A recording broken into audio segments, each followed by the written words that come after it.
ভাবুন তো, একটি মুসলিম সংখ্যাগরিষ্ঠ দেশ যেখানে আজান শোনা যায়, রমজানে রোজা রাখা হয়, ঈদের দিন মসজিদ ভরে ওঠে মুসল্লিতে, অথচ সেই দেশেই হিজাব পরা নারীরা পড়েছেন বাধা, জিজ্ঞাসাবাদ আর সামাজিক চাপে। কিন্তু কেন কেন একটি মুসলিম দেশে হিজাবকে বিদেশি সংস্কৃতি বলা হচ্ছে, আর কেন রাষ্ট্র বলছে এটি নিরাপত্তার জন্য হুমকি হতে পারে? নগর আর্কাইভের এই প্রতিবেদনে আমরা জানব মধ্য এশিয়ার দেশ তাজিকিস্তানের এই বিতর্কিত বাস্তবতা, যেখানে হিজাব পুরোপুরি নিষিদ্ধ না হলেও বাস্তবে হিজাবী নারীরা বাধার মুখে পড়ছে। তাজিকিস্তান মধ্য এশিয়ার একটি মুসলিম সংখ্যাগরিষ্ঠ দেশ। দেশটির আয়তন প্রায় 1,43,100 বর্গ কিলোমিটার, জনসংখ্যা প্রায় 1,05,00,000-এর বেশি। এদের মধ্যে প্রায় 90%-এরও বেশি মানুষ মুসলিম। রাজধানীর নাম দুশানবে। একসময় তাজিকিস্তান ছিল সোভিয়েত ইউনিয়নের অংশ। দীর্ঘদিন সোভিয়েত শাসনের কারণে দেশটিতে ধর্মীয় চর্চা অনেকটাই নিয়ন্ত্রিত ছিল। 1991 সালে স্বাধীনতা পাওয়ার পরেও সেই প্রভাব পুরোপুরি বদলায়নি, বরং স্বাধীনতার পর দেশটিতে গৃহযুদ্ধ শুরু হয়। ধর্মীয় ও রাজনৈতিক শক্তির সংঘাত দেশটিকে অস্থির করে তোলে, আর সেই অভিজ্ঞতার পর থেকেই সরকার ধর্মীয় বিষয়গুলোতে আরও নিয়ন্ত্রণমূলক অবস্থান নেয়। সরকারের আশঙ্কা ছিল অতিরিক্ত ধর্মীয় প্রভাব থেকে চরমপন্থা ছড়িয়ে পড়তে পারে, আর সেই কারণেই ধীরে ধীরে হিজাব সহ বিভিন্ন ধর্মীয় প্রতীক নিয়ে কড়াকড়ি বাড়তে থাকে। তাজিকিস্তানের আনুষ্ঠানিকভাবে হিজাব নিষিদ্ধ নয়, তবে বাস্তবতা অনেকটাই ভিন্ন। সরকারি অফিস, শিক্ষা প্রতিষ্ঠান, এমনকি কিছু পাবলিক জায়গাতেও হিজাব পরায় নিরুৎসাহিত করা হয়। বিশেষ করে স্কুল ও কলেজের ড্রেস কোডের অজুহাতে অনেক ছাত্রীকে হিজাব খুলতে বলা হয়। সরকারি চাকরিতেও একই ধরনের অঘোষিত চাপের অভিযোগ রয়েছে। 2017 সালে তাজিক সরকার একটি বড় প্রচারণা চালায়। সেখানে বলা হয় আরবীয় ধাঁচের পোশাক, বিশেষ করে কালো হিজাব, তাজিক সংস্কৃতির অংশ নয়। এসবকে বিদেশি প্রভাব হিসেবে তুলে ধরা হয়। এর পরবর্তীতে নারীদের স্থানীয় ঐতিহ্যবাহী পোশাক পরতে উৎসাহ দেওয়া হয়।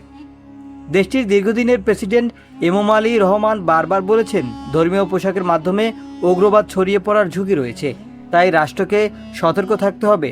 সরকারের দাবি, তারা ইসলামের বিরুদ্ধে নয়, বরং অতি ধর্মীয় বা র্যাডিক্যালাইজেশন ঠেকাতেই এসব পদক্ষেপ নেওয়া হচ্ছে।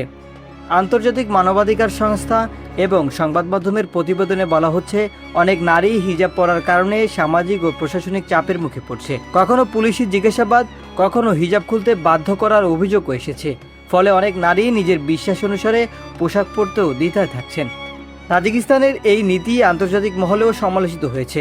হিউম্যান রাইটস ওয়াচ জানিয়েছে, দেশটির ধর্মীয় স্বাধীনতা সীমিত করা হচ্ছে, বিশেষ করে পোশাকের মাধ্যমে ধর্মীয় পরিচয় প্রকাশের অধিকার বাধাগ্রস্ত হচ্ছে।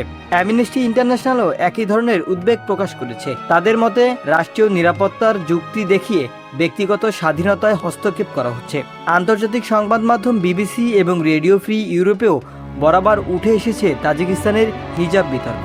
শুধু তাজিকিস্তান নয়, বিশ্বজুড়েই হিজাব নিয়ে নীতি একরকম নয়।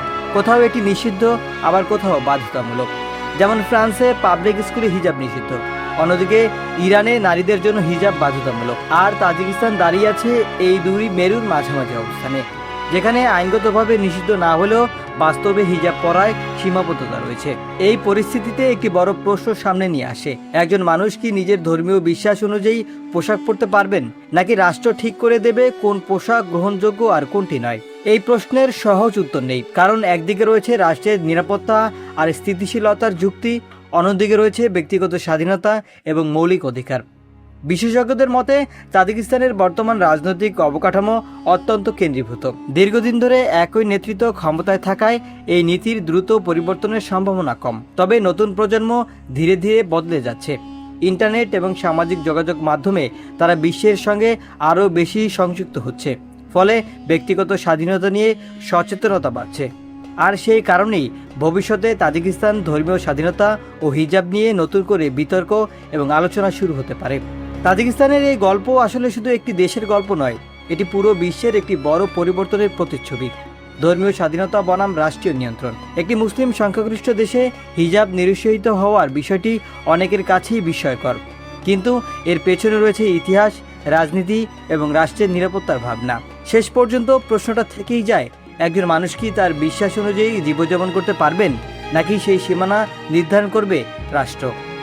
সাব্বির ফকির, নগর আর্কাইভ।